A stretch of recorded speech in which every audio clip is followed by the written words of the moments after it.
네, 안녕하세요. 네, 동서울대학교 사회복지학과 신입생 대상 오리엔테이션을 시작하도록 하겠습니다. 네, 저는 동서울대학교 사회복지학과 학과장 이상철이라고 합니다. 여러분도 다 아시다시피 그 코로나19로 인해서 우리 사회가 굉장히 많은 어려움을 겪고 있습니다. 어, 애초 계획은 여러분들을 직접 학교 캠퍼스에서 뵙고 서로 인사 나누고 그리고 직접 이런 신입생 대상 오리엔테이션을 실시하는 것이 그게 맞지만 상황이 상황인 만큼 이런 상황을 좀 이해해 주시고 또 이렇게 직접 뵙지 않고 이런 오리엔테이션을 진행하는 학교의 어려움도 양해해 주시면은 참 감사하겠습니다. 자, 그러면은 간단하게나마 저희 동서울대학교 사회복지학과 신입생 대상 오리엔테이션을 시작하겠습니다.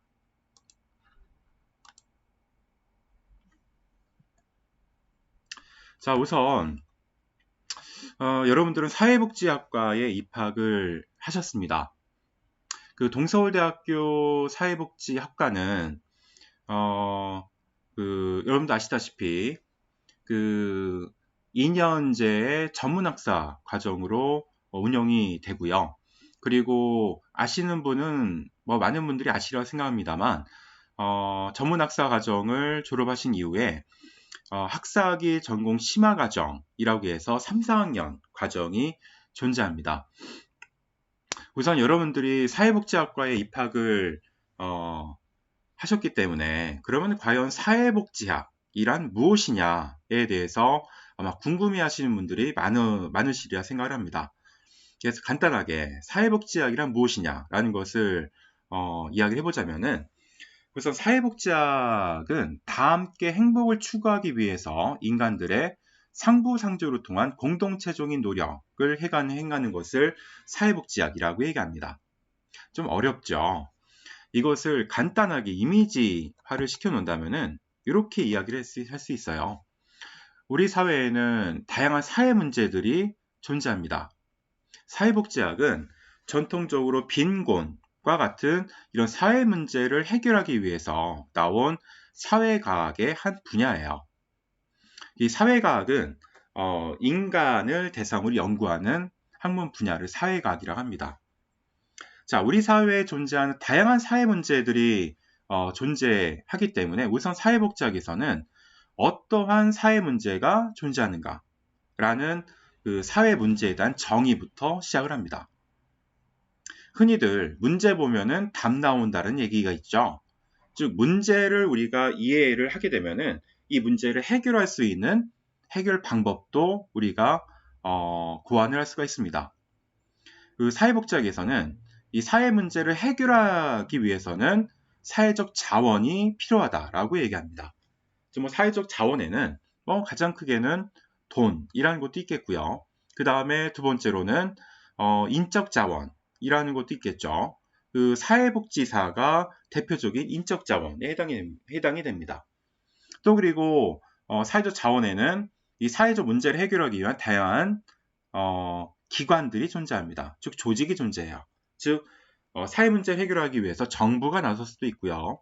그리고 기업과 같은 영리 기업이 나설 수도 있고요. 그리고 비영리 조직이 이 사회 문제 해결에 뛰어들 수 있습니다. 여러분이 잘 아시는 사회복지기관, 예를 들어서 종합사회복지관, 노인복지관, 장애인복지관 같은 것도 이런 사회적 자원 안에 해당되는 하나의 조직, 기관이 이라고 얘기할 수가 있겠습니다. 또 그리고 제도, 즉 법률도 이 사회 문제를 해결하는 데 상당히 많은 기여를 하죠.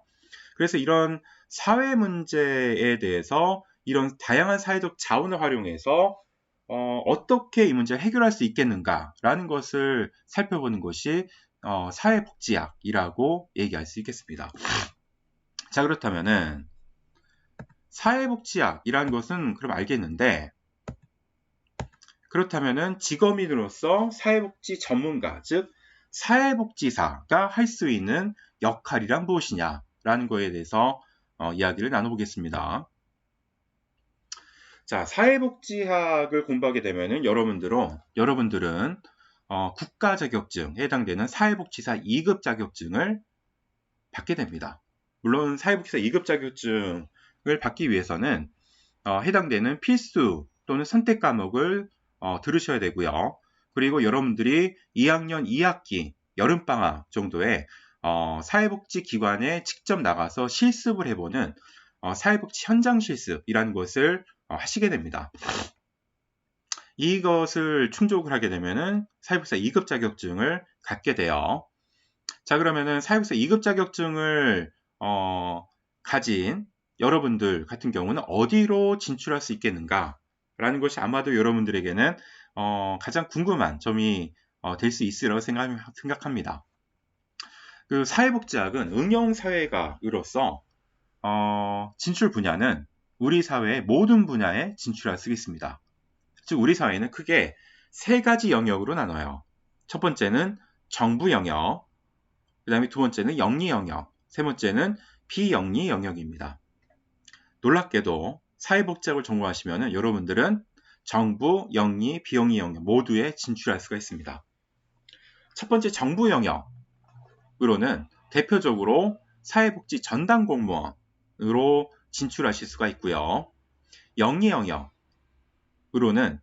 대표적인 기업이죠. 기업 같은 경우도 최근 들어서는 기업의 사회공헌팀을 신설해서 주로 여기에 채용하는 사람들이 주로 사회복지사입니다. 따라서 여러분들의 진출 분야가 될 수 있겠고요. 세 번째는 비영리 영역인데요. 아마도 영리 영역과 비영리 영역, 그냥 글자 그대로 보면은 영리 영역은 돈을 버는 곳이고 비영리 영역은 그러면 돈을 벌지 않는 곳이냐? 그렇진 않습니다. 영리 영역과 비영리 영역은 모두 수익 창출을 해요. 그런데 다른 점이 뭐냐면은 영리 영역은 수익이 창출됐다 하면 그 수익을 분배를 합니다. 즉 여러분들이 예를 들어 주식에 투자한다 라고 하는 거는 주식이라고 하는 거는 그 기업의 주인이 되는 거예요. 지분을 갖는 거죠. 그래서 기업에서는 이익이 나면은 그 자신의 회사에 투자한 이런 주주들에게 이윤을 분배합니다. 하지만 비영리 영역은 주주가 없어요.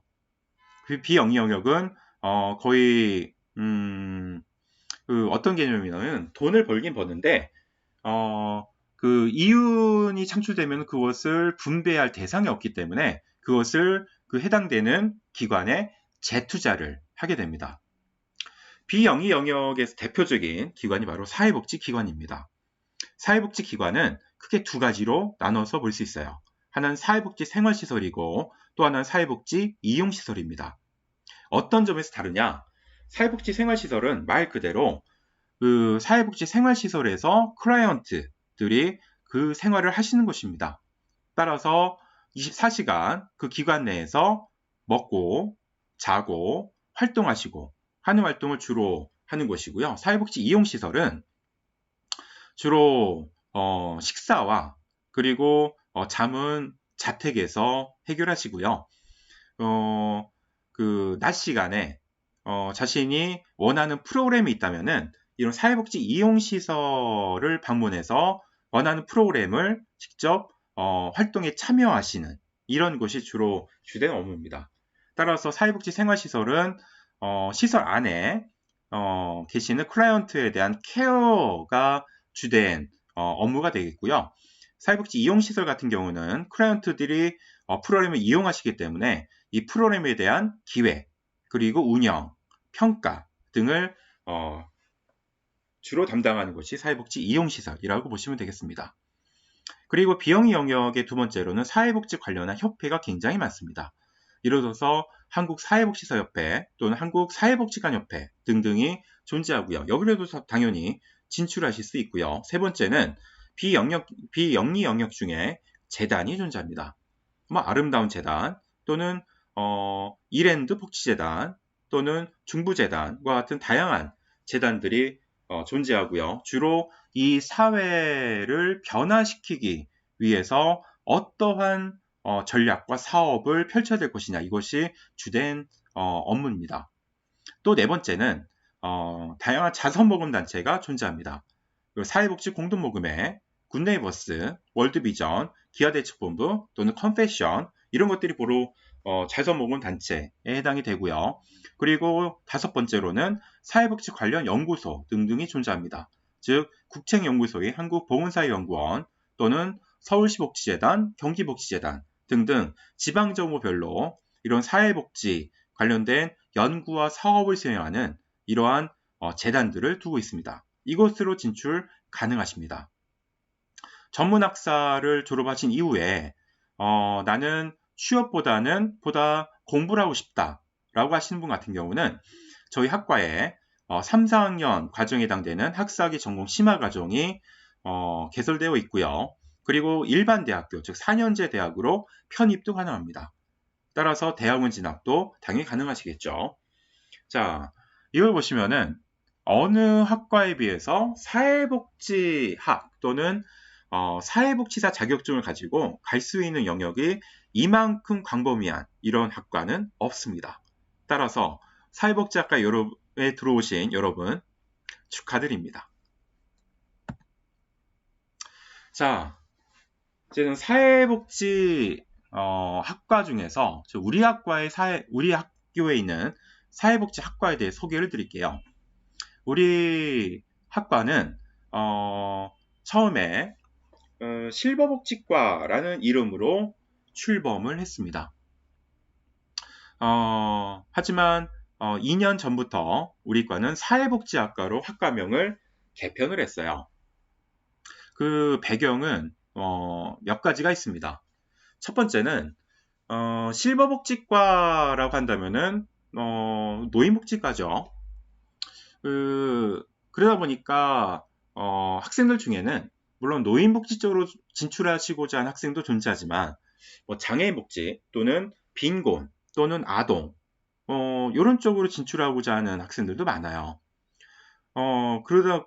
하지만 학과 명칭이 실버복지과이다 보니까 장애인 기관이라든가 또는 아동 청소년 기관 또는 빈곤 쪽을 담당하는 종합사회복지관 쪽으로 취업하기 위해서 지원 서류를 내면은 아니 노인복지를 전공한 학생이 왜 우리 성격이 좀 다른 이런 기관을 오려고 하느냐라고 많은 분들이 지적을 하셔가지고 취업에 걸림돌이 된다라고 그런 좀 어폐가 좀 있었고요. 편견이죠.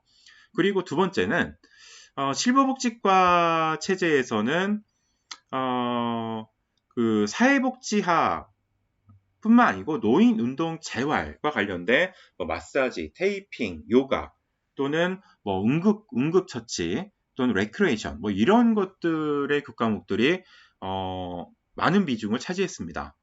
그러다 보니까 취업을 위해서 사회복지기관에 지원 서류를 냈을 경우 노인운동 재활의 비중이 상당히 높다 보니까 사회복지학을 제대로 과연 배운 것이냐에 대한 지역사회 편견도 역시 존재했습니다. 그래서 또한 실버복지과다 보니까 주로 취업 분야가 요양원 또는 주야간보센터로 한정이 되는 이러한 문제점이 나타나서 2년 전부터 사회복지학과로 학과 명칭을 개편하면서 커리큘럼을 대대적으로 수정했습니다. 즉 사회복지학을 전문적으로 공부할 수 있는 학과로 업그레이드가 됐다고 보시면 되겠습니다. 그래서 전문학사 교육과정 사회복지학과에서는 사회복지학을 100% 커리큘럼에 넣어서 여러분들이 배우실 수가 있고요. 이를 통해서 사회복지사 2급 자격증을 여러분들이 보다 쉽게 취득할 수 있도록 커리큘럼을 구성을 했습니다. 또한 비단 사회복지 영역뿐만 아니고 기업에서도 최근 들어서는 여러분 아시겠지만 한글 워드 프로세서는 기본이고요. 가장 많이 사용하는 것 중 하나가 바로 마이크로소프트 오피스 중에서 엑셀 요거를 자료를 처리하기 위해서 굉장히 많이 활용합니다. 즉 엑셀을 모르신다 하시면은 여러분들 취업하기도 좀 힘들 뿐만 아니고 또 취업에서도 굉장한 어려움을 많이 겪습니다. 따라서 저희 학과에서는 그 전산회계 ITQ라고 해서 주로 엑셀과 관련된 이런 교과목을 1년 과정으로 여러분들이 수강하실 수가 있고요. 또 전산회계 2급 또 자격증을 따실 수 있도록 저희 학과에서 지원을 합니다. 또한 그 실버복지과와 다르게 사회복지학과로 업그레이드가 된 이후로는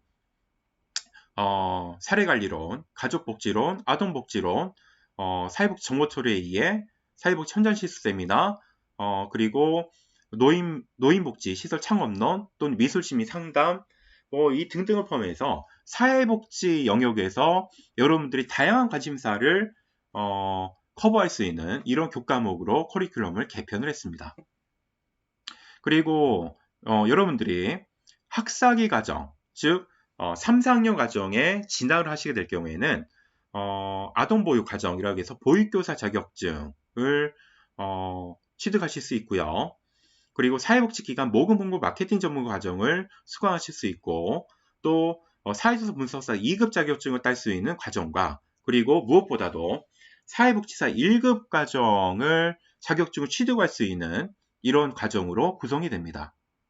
아마도 학사기 과정에서 여러분들이 조금 의아하다 싶은 게 아니 왜 보육교사 자격증을 학사기 교육과정에 넣었는가? 이것이 아마 궁금하실 것 같아요.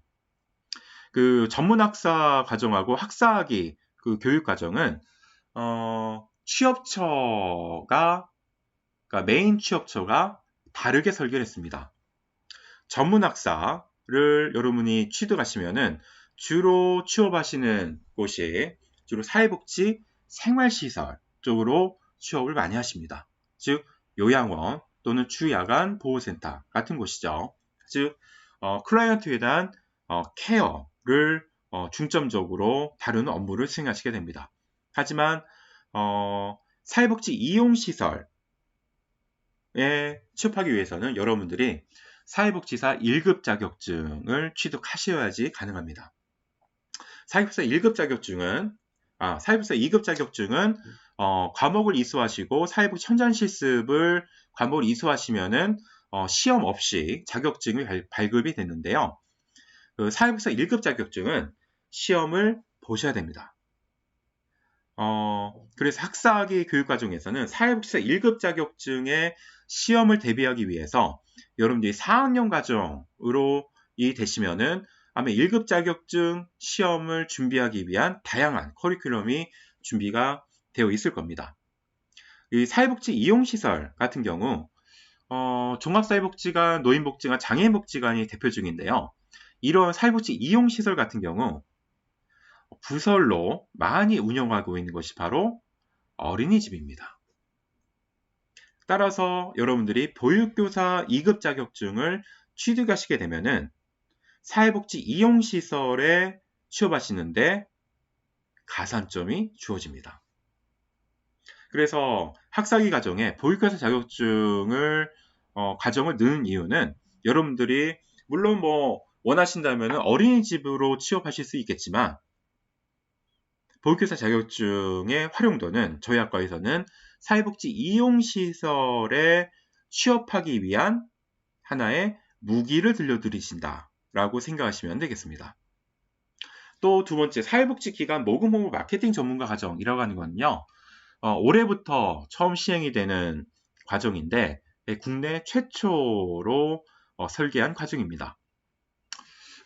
이 과정이 설계된 배경을 말씀드리자면은 저희 학과에서는 매년마다 지역사회에 있는 사회복지기관의 CEO 분들과 간담회를 정기적으로 했습니다.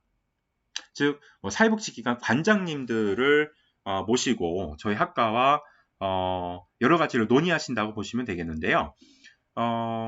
이분들이 말씀하시는 내용들을 종합해 가지고 저희 학과의 교육과정을 개발하는 데도 많이 활용하고요. 또 지역사회 거의 40여 개 기관의 기관장 분들하고 정기적인 네트워킹이 형성하기 때문에 여러분들의 취업에 있어서 굉장히 유리한 측면이 존재하고요. 무엇보다도 사회복지 현장의 최근의 경향성을 파악하는 데 굉장한 도움이 됩니다. 이분들이 말씀하시는 것이 사회복지기관은 우선은 오너가 정부예요. 지방정부입니다. 그 사회복지기관은 이 지방정부로부터 위탁을 받아서 운영을 해요. 이 기관의 주인이 정부다 보니까 그냥 맡겨두진 않겠죠. 그 재정적으로 지원금을 줍니다. 근데 이 지원금은 국가로부터 받는 지원금은 그 사회복지사업법상 각 기관이 꼭 해야만 하는 이런 사업들을 정해놨습니다. 이것을 목적사업이라 하는데요. 이 목적사업 이외에는 이 비용을 정부로 지원받는 비용을 사용할 수가 없어요. 그런데 지역사회에 존재하는 사회복지기관 같은 경우는 지역사회의 특성을 반영해서 자체 사업을 운영해야 될 필요성이 굉장히 중요하게 대두가 되고 있습니다. 그러면 이런 지역사회 특성을 반영한 자체 사업을 운영하기 위한 비용은 어디서 조달하냐? 이거는 지역사회 주민들 대상으로 모금 활동을 통해서 이런 예산을 따낼 수가 있습니다. 따라서 사회복지기관들에 있어서는 굉장히 중요한 요소가 바로 그 시민들 대상으로 어떻게 우리 기관을 홍보하고 모금을 할 수 있을 것이냐가 굉장히 중요한 이슈로 대두가 됩니다. 그래서 예를 들어서 종합사회복지관 같은 경우는 이 모금을 전문적으로 하기 위해서 자원개발팀 또는 모금 홍보팀 같은 전문적인 조직을 두고 있어요. 근데 이런 모금 관련해서 최근의 트렌드가 달라지고 있습니다. 예전에는 현수막 내걸고 전단지 돌리고 또 기관 홍보자료 뿌리고 이런 걸로 통해서 우리 기관이 이러한 지역사회를 위해서 이러한 기여를 하고 있기 때문에 정기적인 후원자가 돼주세요 라고 요청을 할 수가 있었는데 최근 들어서는 주로 중산층 이상 같은 경우는 맞벌이 가정이 굉장히 많습니다. 맞벌이 가정, 현수막, 전단지 볼 시간 없어요. 그러다 보니까 많은 관심을 두고 있는 채널이 바로 유튜브 채널입니다. 사회복지기관에서는 벌써 기관별로 유튜브 채널을 설정해 두고 있고요. 이 채널을 운영하기 위해서 지속적인 동영상 콘텐츠를 올려야 됩니다. 그런데 문제는 사회복지 기관 담당자들 같은 경우 사실 이러한 유튜브 채널을 운영하기 위한 경험도 별로 없고요. 그리고 이 동영상을 어떻게 찍어야 되는지 또 제작해야 되는지 노하우도 없습니다. 그러니까 유튜브 제작 업체에게 용역을 맡기는데 그러다 보면은 비용도 많이 들고요. 시간도 오래 걸리고 또 원하는 정도의 퀄리티가 나오지 않습니다. 따라서 사회복지 이용시설 관장님 같은 경우는 사회복지사이면서 즉 내부 직원이면서 이런 우리 기관에 대한 모금, 홍보, 마케팅을 할 수 있는 유튜브 크리에이터를 굉장히 원하고 있습니다. 즉 본인이 소속된 사회복지기관에 대한 모금, 홍보, 마케팅을 유튜브 채널을 활용해서 할 수 있는 직원이라면은 우리 사회복지 이용시설은 1급 자격증만 있는 사람만 채용을 해요. 그렇다 하더라도 사회복지 2급 자격증을 가지고 있다 하더라도 이런 유튜브 크리에이터의 역량을 가지고 있다면 채용하겠다라는 것이 지역사회 사회복지 이용시설 관장님들의 기본적인 생각입니다. 따라서 이러한 의견들을 사회복지기관 CEO 간담회를 통해서 이런 아이템을 뽑아냈고요. 이것을 올해부터 정규 과정으로 운영을 합니다. 그래서 유튜브 관련된 채널을 운영하기 위한 기본적인 지식과 또 그리고 그래픽 처리, 또 유튜브 영상을 기획하는 일, 또 이것을 제작하는 일, 이것을 학사학위 과정, 3학년 과정 동안 여러분들이 배우시게 될 겁니다. 그 이후에 4학년 2학기 때는 사회복지 이용시설로 인턴십을 보낼 생각입니다. 사회복지기관 이용시설에서 만약에 여러분들이 학사학위 과정에서 사회복지기관 모금 홍보 마케팅 전문가 과정을 이수했다. 또 역량이 있다. 그리고 그래서 4학년 2학기 한 학기 동안 사회복지 이용시설에 인턴십을 가셔서 그 사회복지기관의 이용시설에 그 유튜브 채널을 만들고 또 거기에 스토리 라인을 짜고 또 기관에 대한 홍보와 또 모금을 요청하는 또 이러한 동영상을 지속적으로 올릴 경우 여러분의 유용성은 확인이 되겠죠. 그러면 여러분이 필요하다라고 하면 여러분들 채용을 할까요, 안 할까요? 그거는 여러분의 판단에 맡기겠습니다. 아마 가능성이 높다고 얘기할 수 있겠죠. 또 학사기 과정에서는 사회조사 분석사 2급 자격증이라고 해서 주로 지역주민 욕구조사를 어떻게 설계하고 이 조사를 실시하고 났을 때 이 데이터를 어떻게 분석하고 해석할 수 있을 것이냐라는 것에 대해서도 전문적으로 배우실 수 있겠습니다. 그래서 전문학사 과정 같은 경우는 주로 사회복지 생활시설 쪽으로 주로 가시고요. 학사기 과정을 마치시면 사회복지 이용시설 쪽으로 취업이 가능하시고 또 대학원 진학도 가능하시다라고 말씀드릴 수 있겠습니다. 그래서 이러한 과정을 통해서 동서울대학교 사회복지학과는 우리 학교의 브랜드 학과로 자리매김할 계획이고요. 또 그 계획이 차근차근 진행 중에 있습니다. 자, 전문학사 과정 2년 과정에서 여러분들을 사회복지 전문가로 양성하기 위한 우리 학과의 계획은 이와 같이 방대합니다. 여러분들이 저희 학과에 오셔서 열심히 하시면은 여러분 모두 아마도 원하시는 성공 모델을 만드실 수 있지 않을까라고 저는 자신합니다. 다시 한번 여러분들 동서울대학교 사회복지학과 오신 거 진심으로 축하드립니다. 자, 여러분들이 사회복지 전문가를 꿈꾸신다고 했을 때 여러분께 추천해드리고 싶은 책이 2권이 있어요.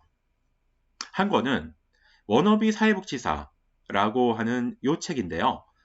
부제로 사회복지사 취업에서 실무까지 라는 이 책입니다. 이 책을 쓰신 분 같은 경우는 저랑 친분이 있으신 분입니다. 뭐 그렇다고 제가 친분이 있는 분 책 팔아드리기 위해서 이런 말씀을 드린 건 아니고요. 제가 뭐 이 책을 여러분들이 구매하신다고 해서 저에게 떨어지는 어떠한 것도 없습니다. 오해하지 마세요. 내용이 좋아서 소개해드립니다. 이 책을 보시면은 아마도 사회복지사란 과연 무엇이냐라는 거에 대해서 여러분들은 머릿속에 많은 물음표가 있으실 거예요. 여기에 대해서 일목요연하게 정리된 책입니다. 또 그리고 사회복지사로서 어느 영역으로 진출할 수 있는가 이것을 아주 자세하게 쓴 책이기 때문에 여러분들에게 굉장히 유용하지 않을까라고 생각합니다. 심세 여러분, 이 책은 한 권쯤은 사서 탐독을 해보시기를 추천드립니다. 또 다른 책은 사회복지사가 말하는 사회복지사라는 책입니다. 이 책은 동서울대학교 도서관에도 있는 책입니다. 이 책은 부제를 보시면은 22명의 사회복지사들이 솔직하게 털어놓는 사회복지사의 세계라고 되어 있죠. 총 22명이 이 책을 집필했는데 이 22명이라고 하는 거는 22개 영역에 있는 사회복지사들을 대상으로 경험담을 수기 형태로 받은 거고요. 사회복지사 자격증을 가지고서는 이 22개 이외에 어마어마하게 많은 영역으로 진출하실 수 있습니다. 그 중에서 22개만 여기 추린 거고요. 보시면은 아동보호 전문기관, 장애인복지관, 노인복지센터, 종합사회복지관, 쪽방 상담센터, 또 공무원, 지역아동센터, 장애인 거주시설, 또 학교사회복지사, 또 의료사회복지사, 자원봉사센터, 또 정당 보좌관, 협동조합, 어마어마하게 많은 사회복지의 진출 영역이 확인하실 수가 있으실 거예요. 이걸 보시면서 나는 어떤 영역이 보다 적절할까? 이런 것들에 대해서 한번 고민해 보시는 이러한 용도로 보시면 어떨까 싶습니다. 자, 우리 학과의 위치입니다. 동서울대학교 정문을 넘어서셔서 운동장을 지나셔서 가장 꼭대기에 있는 그 빨간색 건물이 바로 9호관입니다. 이 9호관의 4층에 사회복지학과가 존재합니다. 교수님들 소개해 드릴게요. 우선 저희 학과는 한 학년에 80명이 정원이고요. 이 80명이 다 함께 수업을 듣기가 상당히 어렵기 때문에 이 80명을 A반, B반 형태로 해서 각 반별로 40명씩 배정을 했습니다. 저희 학과의 교수님은, 전임 교수님은 총 5분이시고요. 그리고 겸임 교수는 2분이시고, 그리고 강사님들은 한 6분 정도 계십니다. 각 1학년 지도 교수님 중심으로 교수님의 소개를 드릴게요. 우선 1학년 A반의 지도 교수님은 승금이 교수님이십니다. 연구 분야는 지역사회복지, 자원봉사, 노인복지, 사회복지 실천 영역이시고요. 담당 과목은 지역사회복지론, 미술심리 상담, 1, 2를 담당하고 계십니다. 그리고 상담 과목도 담당하고 계시고요. 1학년 B반 지도 교수님은 신경환 교수님이십니다. 사회복지 행정론, 그리고 사회복지 실천기술론, 지역사회복지론을 강의하십니다. 그리고 세 번째는 접니다. 저는 이상철 교수고요. 2학년 A반을 지도반으로 두고 있고 사회복지학 개론, 사회복지정책론, 사회복지조사론 또는 사회복지자료분석론 등등을 또 사회복지조사론 이런 등등을 담당하고 있고요. 제 연구 분야는 사회복지행정, 비영리 조직, 인적자원 개발, 인적자원 관리 또는 기부자원봉사 그리고 노년화, 그 사회과학 연구 방법론을 연구 분야로 두고 있습니다. 2학년 B반 지도 교수님은 김상아 교수님이시고요. 임상사회복지를 전공하셨고 정신보건을 전공하셨습니다. 그래서 담당 과목으로는 인간행동과 사회환경, 사회복지 실천론, 프로그램 개발과 평가, 정신건강론 등을 강의하시고요. 이기훈 교수님 같은 경우는 학사학위 전공 심화과정을 지도반으로 두고 계십니다. 연구 분야는 아동복지, 보건안전, 보육, 교육과정, 그리고 교육방법 등을 전공하셨고요. 담당 과목은 가족과 젠더, 아동관리와 복지, 아동복지론, 인성화 3 등을 강의하실 예정이십니다. 그리고 학사기 전공 심화과정으로는 제가 학사기 전공 심화과정 1학년, 즉 3학년 과정을 지도를 맡고 있고요. 학사기 전공 심화과정에서 저는 사회복지 자료분석론 1, 2를 강의하고 심화 진로 설계 상담 과목입니다. 요거를 강의할 예정이고요. 이균 교수님 같은 경우는 학사기 전공 심화과정 4학년 과정을 지도반으로 두고 계시고 학사기 과정에서는 보육교사론, 심화 진로 설계를 강의하십니다. 저희 학과 조교로는 행정조교로는 박소연 조교, 그리고 기자재 조교로는 박혜빈 조교가 열심히 일해주고 계십니다. 자, 지금까지 간단하게나마 동서울대학교 사회복지학과에 대해서 간단하게 소개를 드렸어요. 저희 학과는 여러분들을 각각을 성공 모델을 만드는 것을 기본적인 목표로 삼고 있습니다. 그리고 동서울대학교 사회복지학과는 여러분들에게 성공의 날개를 달아드릴 준비를 이미 다 마쳤습니다. 여러분들, 저희 학과와 함께 성공의 날개를 달고 함께 날아올라 가시겠습니까? 저희 학과는 준비가 됐습니다. 신입생 여러분, 입학을 축하드리고요. 부득이하게 코로나19로 인해서 여러분들 직접 만나서 수업을 하지 못하는 것에 대해서 개인적으로 또 학교에서 굉장히 안타깝게 생각하고 있습니다. 교육부의 방침상 코로나19가 좀 진정 국면에 접어들고 확산 추세가 더 이상 이루어지지 않을 것 같다라는 확신이 들 때 아마도 동서울대학교 캠퍼스에서 여러분들과 직접 만나서 수업을 할 수 있으리라 생각을 합니다.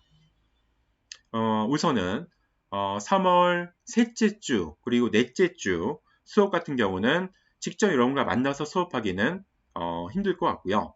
원격 강의를 통해서 아마 여러분들을 개별 교수님들이 만나실 수가 있으실 것 같아요. 우리 사회 전반적으로 이제 어려운 시기입니다. 하지만 이 위기를 잘 극복하면은 또 다른 기회가 만들어질 수 있기 때문에 이 기회를 저와 그리고 여러분 그리고 우리 학과 교수님들 또 신입생, 재학생, 복학생 모두 슬기롭게 잘 극복해 나갔으면 하는 것이 저의 바람입니다. 자, 신입생 오리엔테이션 영상을 끝까지 봐주셔서 감사합니다. 그럼 다시 교정에서 만날 수 있기를 기대하겠습니다. 감사합니다.